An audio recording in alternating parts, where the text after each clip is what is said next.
Hello there, parents and students. Just getting the camera set up.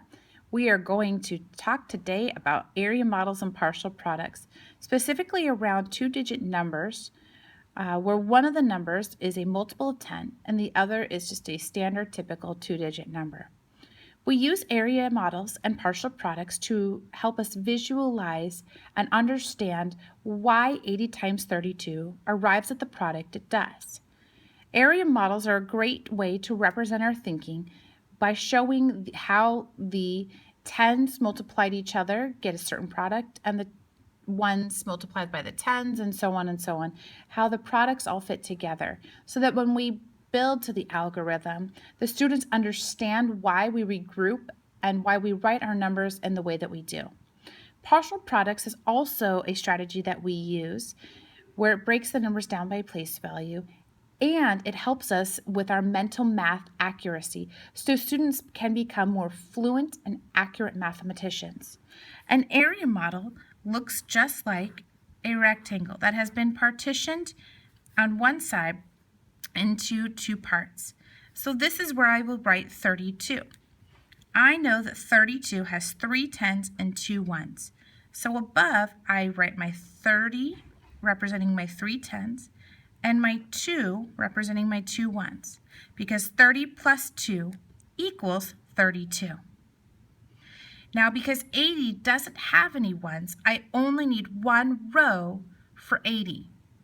And I write my 8 tens right here. If it was 82, I would have a second additional row here where I would write my 2, and then we would have more multiplication to do.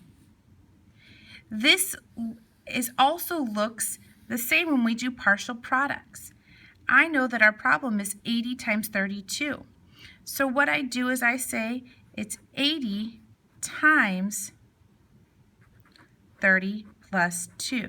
And through the distributive property, we can say that 80 times 30 plus 80 times 2 will arrive at the same product that we get when we multiply 80 times 32 in the algorithm. Again, these strategies are simply meant to help kids focus on their accuracy and mental math so that when we get to the algorithm, we don't have anything getting in our way. So I'm going to go ahead and show you how we would solve this. This first box right here is where I would show the product of 80 times 30. We've talked about in class, well, we can just do 8 times 3 and append 2 zeros, but mathematically what they should be seeing is that 80 times 30 is the same as 8 times 3 times 10 times 10. And this is through the associative property. So students can say, I know 8 times 3 is 24, times 10, which is 240, 10 more is 2,400, or as you see, 24 with 2 zeros appended on it. We also see that down here in partial products. 80 times 30 is the same math problem that we solved up here. So we again can use the associative property of 8 times 3 times 10 times 10, or 8 times 3 times 100 to arrive at this product, which we just solved as 2,400.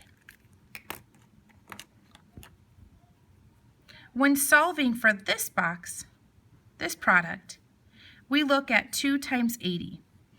Now, again, through the associative property, we can do 2 times 8 times 10. And you'll see that the same math is repeated down here. Well, I know that 2 times 8 is 16 times 10 is 160, or 16 with a 0 appended on the end. I can write that same product down here because 80 times 2, or 80 plus 80, is 160.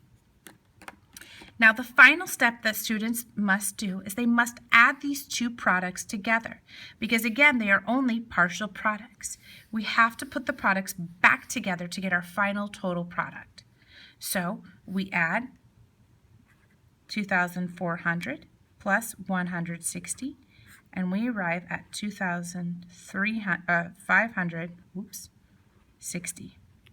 And again, 2,400 plus 160 should get us 2,560. So we can say that 80 times 32 is 2,560. If you have any questions about how these work together, or if you'd like to see another example tomorrow, please comment below and let me know what you're looking for, or if any part of this was confusing to you. Again, this is simply meant to be a way of using place value to help students understand how numbers that are larger than single digit work together to come up with such a large product. Thank you, and I hope this was helpful for your understanding.